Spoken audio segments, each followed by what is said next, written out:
अपन start करते हैं आज। फिजिक्स के अंदर एक टॉपिक आता है मेजरमेंट एंड यूनिट, जो टॉपिक है जो 11th क्लास में अपन पढ़ते हैं।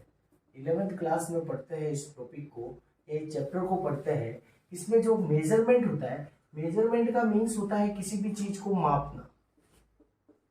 यूनिट्स का मतलब होता है मात्रक। अगर आप किसी भी कोई भी है, जैसे आपके पास में है एक लेंथ, अगर आप उस लेंथ का मेजरमेंट करेंगे, उस लेंथ का मापन करेंगे, तो उसके लिए आपको किसकी जरूरत होगी? यूनिट्स की जरूरत होगी।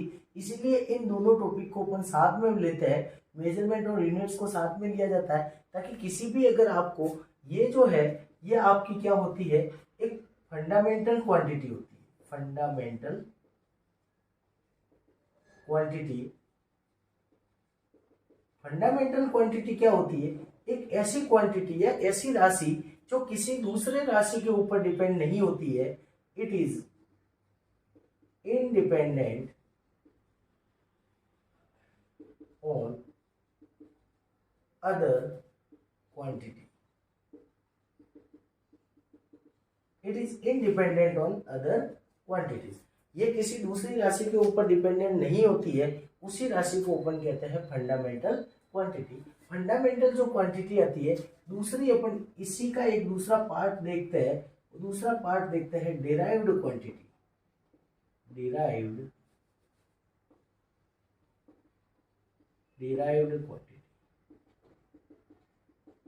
इसके एग्जांपल जैसे आ गए आपके फर्स्ट वाली के, जैसे लेंथ हो गई आपके पास में, लेंथ हो गया, किसी का मास हो गया, किसी का टेम्परेचर हो गया, प्रेशर हो गया। ये सारा का सारा किस में आता है? आपका फंडामेंटल क्वांटिटी में आएगा। ठीक है। डेराइव्ड क्वांटिटी ऐसी क्वांटिटी जो डिपेंडेंट होती है। It is depends on other quantity.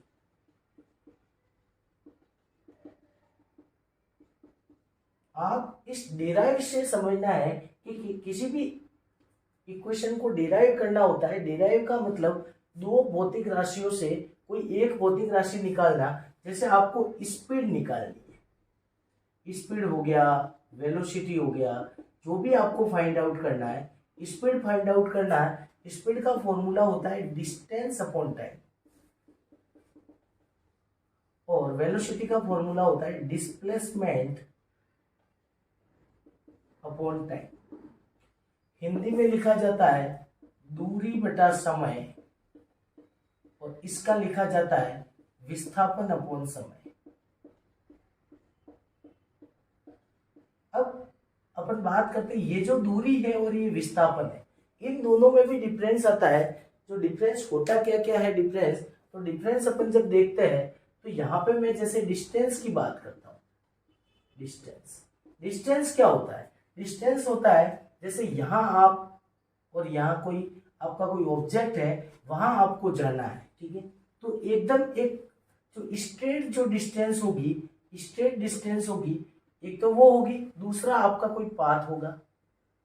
रास्ते से आप कहीं कहीं जा रहे हो, तो जो ए वाला और बी वाला है, अगर इस पाथ से आप जा रहे हो, इसका मतलब इस पाथ पे जो अपन जो तय करेंगे, या अपन जहां तक पाथ के द्वारा जहां तक जा सकते हैं उस सेकंड पॉइंट पे, first point two second point जाने में, वो जो डिस्टेंस होगी वो किस में ली जाएगी? आपकी स्पीड में ली जाएगी। आपने देखा होगा, अगर कारों में हो गया, बाइकों में हो गया, आपके अंदर स्पीडोमीटर लगा होता है। वेलोसिटी मेजरमेंट करने के लिए नहीं होता, ओनली फॉर स्पीड दिखाता है वो। ठीक है। स्पीड क्यों दिखाता है? क्योंकि ये सारी चीजें क्या है, पाथ पर निर्भर है। ये पाथ पर डिपेंड करती है कि पाथ कैसा है। अगर पाथ की लंबाई पे डिपेंड करेगा तो वो डिस्टेंस कहलाएगा, और अगर डायरेक्टली जाएगा अगर फर्स्ट पॉइंट से सेकंड पॉइंट तक, तो वो जैसे सी पॉइंट है, तो A1 A2 ये वाला रास्ता और 1B2 यहाँ पे जो तय करेगा, जो तय किया गया रास्ता जो होता है या पाथ होता है, उसी को क्या कहेंगे अपन? डिस्टेंस कहेंगे। एंड जो 1 से लगा के C और 2 तक जा रहा है, उसको क्या कहेंगे? डिस्प्लेसमेंट कहते हैं। इसीलिए आपने देखा होगा कभी भी हेलीकॉप्टर है, एरोप्लेन है, वो वेलोसिटी से जाते हैं, न कि स्पीड से चलते हैं। जैसे ही अपन ने बात की फंडामेंटल क्वांटिटी और दूसरी क्वांटिटी कौन सी बात की, डिराइव्ड क्वांटिटी, तो ये जो दोनों क्वांटिटी है ये दोनों कहलाती है आपकी फिजिकल क्वांटिटी। फिजिकल क्वांटिटी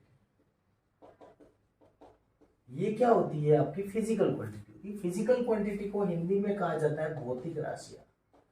भौतिक राशियां जिसको अपन पढ़ रहे हैं अभी, वो सारी की सारी किस में जाएगी, भौतिक राशियों में जाएगी।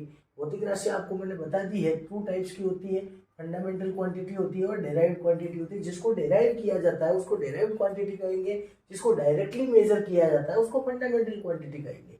फंडामेंटल क्वांटिटी के अंदर लेंथ आ गई, मास आ गया, टेम्परेचर, ये सब आपको मैंने बता चुका हूँ। उसी टाइप से जैसे यूनिट्स की बात करता हूँ, यूनिट्स की बात करता हूँ तो यूनिट्स भी 2 टाइप में आएगी। यूनिट्स, पहली यूनिट्स आएगी फंडामेंटल यूनिट, फंडामेंटल यूनिट्स, और दूसरी आएगी जो क्या आएगी, डेराइव्ड यूनिट्स। फंडामेंटल जो यूनिट्स जो होगी वो फंडामेंटल यूनिट जो फंडामेंटल जो आपकी क्वांटिटी है उसको मेजर करने के लिए जो यूज होगी, यूजेस फॉर फंडामेंटल क्वांटिटीज।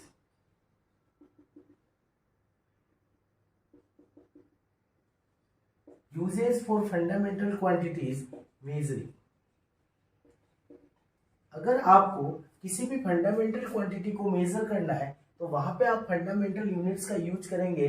और जहां पे डेराइव्ड यूनिट्स कहाँ यूज होगी, जहां पे डेराइव्ड क्वांटिटीज को मेजर करना है, derived units uses for derived quantity measure. जहां पे आपको डेराइव्ड क्वांटिटीज को मेजर करना है वहां पे डेराइव्ड यूनिट्स का यूज करेंगे। अब इन जो है वो सिस्टम ऑफ यूनिट क्या कहलाएगा, जो सिस्टम ऑफ यूनिट जो है, सिस्टम ऑफ यूनिट्स, तो आपने देखा होगा कहीं पे आपको एफपीएस में मिलेगा, कहीं पे आपको एमकेएस में मिलेगा, कहीं पे आपको सीजीएस में मिलेगा। ये तीनों जो है इसका मतलब होता है फुट, पाउंड एंड सेकेंड। इसका मतलब होता है मीटर, किलोग्राम, सेकेंड। इसका मतलब होता है सेंटीमीटर, ग्राम, सेकेंड। ये तीनों सिस्टम अपन यूज करते हैं। और एक और होता है एसआई। तो एसआई जो यूनिट्स होती है उसको कहते हैं standard, international standard, international standard unit. Basic unit कौन कौन सी होती है, बेसिक यूनिट्स जो होती है वो कौन कौन सी होती है और कैसे उसको मेजर किया जाता है उसके बारे में देखते हैं थोड़ा सा। ठीक, जैसे आप बेसिक यूनिट में बात करेंगे तो जैसे लेंथ हो गई, लेंथ हो गई, मास हो गया, लेंथ हो गई, मास हो गया, टाइम हो गया।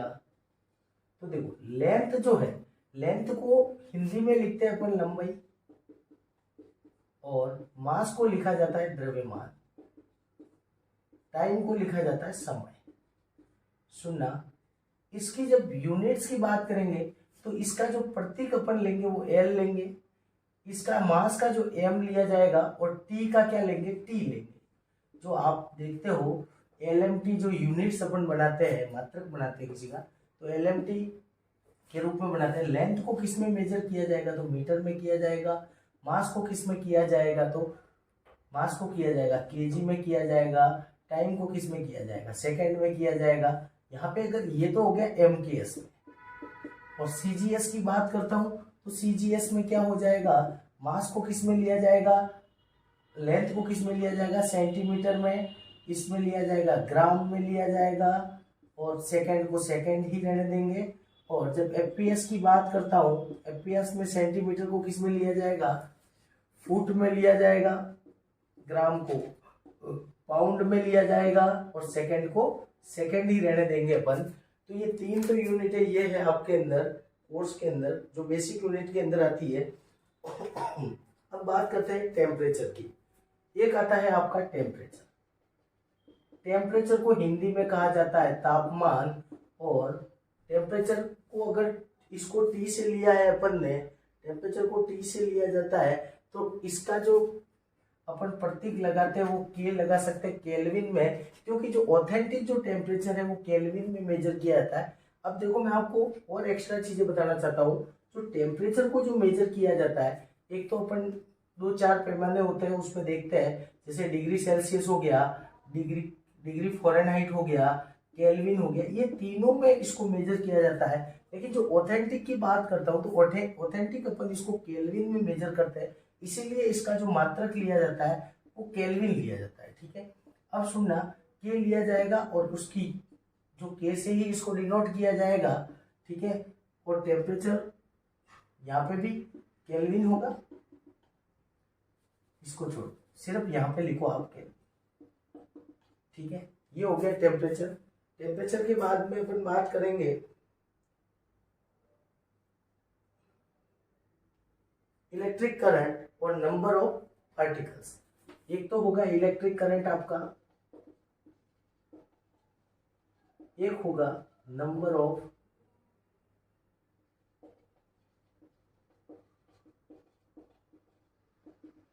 Particles. Number of electric current को आई से डिनोट किया जाता है। ठीक है, और नंबर ऑफ इसको किया जाता है मोल से, MOL मोल से डिनोट किया जाता है। एक होता है लुमिनस इंटेंसिटी। लुमिनस इंटेंसिटी, जो लुमिनस इंटेंसिटी होती है, लुमिनस इंटेंसिटी को कैंडेला में लिया जाता है। कैंडेला करंट आई है तो आई को किस में लिया जाता है आपका एम्पियर में। करंट को किस में मेजर किया जाता है, एम्पियर में किया जाएगा। मोल का जो होगा वो MOL लिखा जाएगा, कैंडेला का CD लिखा जाएगा। ये जो यूनिट जो हुई आपकी 1 2 3 4 5 6 और 7, इसको अपन कहते हैं फंडामेंटल यूनिट भी कहते हैं और बेसिक यूनिट भी कहा जाता है।